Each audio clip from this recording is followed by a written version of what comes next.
El Santo Prepucio.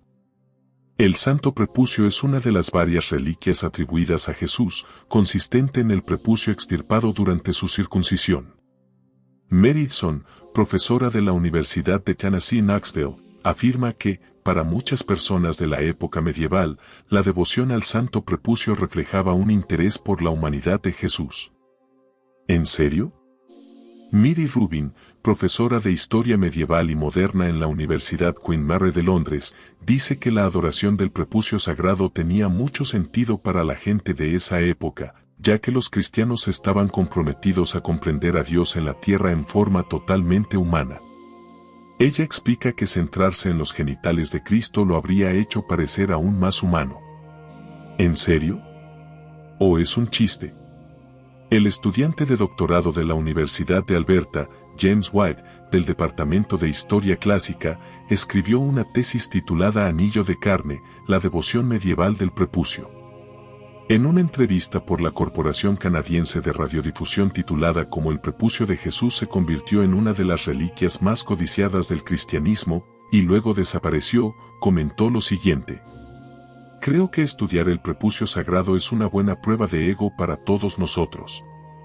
La gente dentro de 700 años también pensará que somos bastante extraños. No somos los últimos seres humanos modernos y evolucionados que a veces pensamos que somos. ¿De verdad? Su artículo continúa, algunos inteligentes coleccionistas de reliquias estaban hojeando la Biblia. A uno de ellos se le iluminó la bombilla y pensó, vaya, podríamos ganar una suma celestial si dijéramos a los monjes y sacerdotes que tenemos un trozo de la carne de Cristo a la venta. Sí, eso formó parte de los asuntos de los cristianos durante siglos. A lo largo de la historia, varias iglesias europeas afirmaban poseer el prepucio, a veces incluso al mismo tiempo. Se le atribuían diversos poderes milagrosos y mágicos, por supuesto. Pasemos ahora a la Biblia. Según los escritos de Pablo, la circuncisión era un tema incendiario en algunas comunidades cristianas. Gálatas 5:12, como me gustaría que esos perturbadores que quieren mutilarlos a ustedes mediante la circuncisión se mutilaran ellos mismos. La palabra griega usada por Pablo aquí, literalmente significa, castrarse. Inflamatorio en verdad. Sin embargo, Pablo insistió enérgicamente en que las partes privadas estaban a punto de volverse superfluas. Con la inminente venida, según su falsa doctrina, del reino de Dios, no habría necesidad de cuerpos mortales ni de sexo. En su lugar, los cristianos se convertirían a un nuevo y sublime estado célibe en una vida eterna celestial. Parece que los cristianos, después de que Pablo desapareciera, no siguieron escuchando sus consejos y en su lugar desarrollaron un interés por las reliquias de Jesús y otros santos. Hacia el siglo IV de nuestra era común, floreció un creciente apetito por cualquier fragmento carnal que Cristo pudiera haber dejado antes de su ascensión al cielo. En particular, los creyentes se habían sentido cada vez más atraídos por la propia circuncisión de Jesús y el destino de su prepucio. Interesante. La prueba de la existencia del prepucio de Jesús fue supuestamente confirmada en el llamado Evangelio Árabe de la Infancia del Salvador, un texto de alrededor del siglo V, sobre los primeros años de la vida de Cristo. Incluye la historia de una comadrona presente en el momento del nacimiento y también en la circuncisión de Jesús. Esta comadrona astutamente procuró y guardó el prepucio desprendido de Jesús en un recipiente de alabastro con aceite precioso de nardo. Esto es lo que dice el Evangelio Árabe de la Infancia. Y acercándose el tiempo de la circuncisión, es decir, el 8º día, había que circuncidar al niño según la ley. Y la anciana hebrea tomó el trozo de piel y lo puso en una vasija de aceite viejo de nardo. Lamentablemente, el Evangelio Árabe de la Infancia no explica qué ocurrió posteriormente con el prepucio de Cristo. Sin embargo, empezó a aparecer con sorprendente frecuencia en todo el mundo cristiano.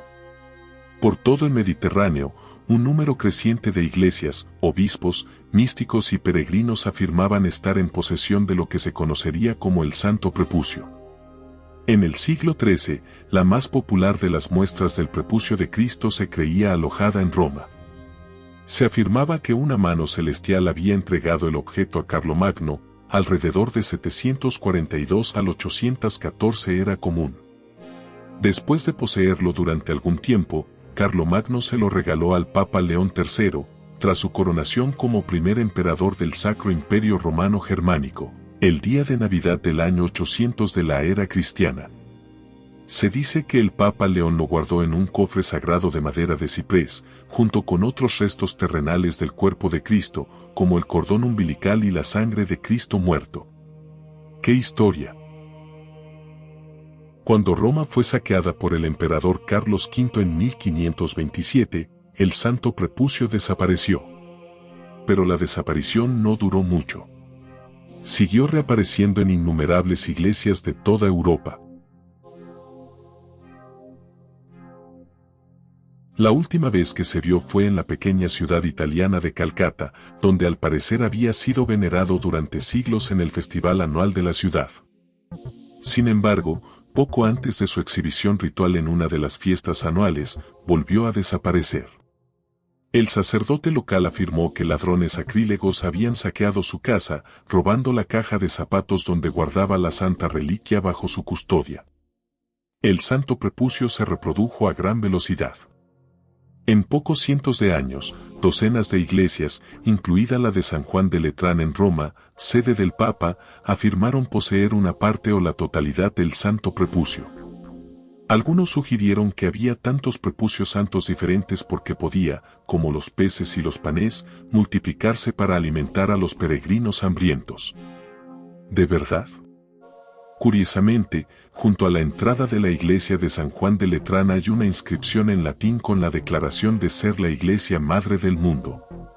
Sí, efectivamente, la madre de todas las religiones cristianas de nuestro tiempo. Así dice esa inscripción en latín al traducirla.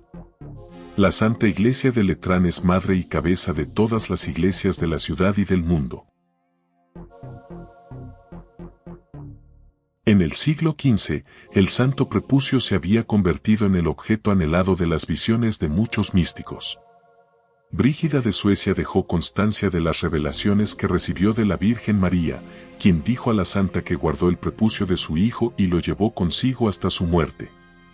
Catalina de Siena, patrona de Italia, imaginó que su anillo de bodas, intercambiado con el Salvador en un matrimonio místico, se había transmutado en el prepucio. ¿Puedes creerlo? A finales del siglo XIX, cuando los deseos sexuales de las mujeres se consideraban más abiertamente y el antisemitismo se cernía sobre la Iglesia Católica, el prepucio amenazaba la línea oficial de la Iglesia con un recordatorio material del poder perturbador de la sexualidad femenina y del judaísmo del Redentor. Llegados a este punto, incluso la Iglesia Católica empezaba a avergonzarse un poco de su pequeña porción de Jesús. El Vaticano, bajo la dirección del Papa León XIII, decretó que cualquiera que hablara siquiera del santo prepucio sería excomulgado y ardería en el infierno para siempre. Así, se declaró el objeto prohibido. Cualquiera que escribiera o hablara del prepucio fue amenazado con la excomunión. El santo prepucio desapareció. Los cristianos hoy ya no veneran el santo prepucio, ¿o sí? Sin embargo, el sendero de la veneración continúa en diversas formas. Los cristianos hoy veneran la Biblia, el rosario, la cruz, veneran sus símbolos y emblemas, sus ilusiones de salvación y la idea de un mundo de fantasía de vida eterna. Veneran a sus pastores y ancianos, a sus predicadores y a quienes los gobiernan. Estos líderes se enseñorean sobre los fieles y los convierten en esclavos modernos, explotándolos al máximo. Es hora de abrir los ojos. ¿O no?